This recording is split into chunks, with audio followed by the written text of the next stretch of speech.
News Maharashtra K9 आवाज जनतेचा।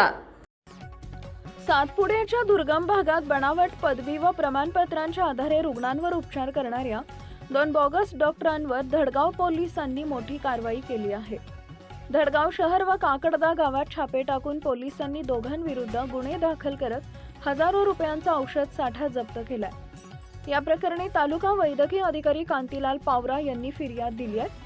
पहिली कारवाई काकडदा इथं करण्यात आली। तपसकुमार लक्ष्मण सरकार राहणार पश्चिम बंगाल हा कोणतीही वैद्यकीय पात्रता नसताना रुग्णांवर उपचार करत असल्याचं आढळून आले। त्याच्याकडून 58,546 रुपयांची औषधं जप्त करण्यात आली आहेत। दुसरी कारवाई धडगाव शहरातील DDC बँकेसमोर करण्यात आली। इथं कांतीलाल सुरेश सोनवणे हा बनावट प्रमाणपत्रांच्या आधारे क्लिनिक चालवत असल्याचं निदर्शनास आलं।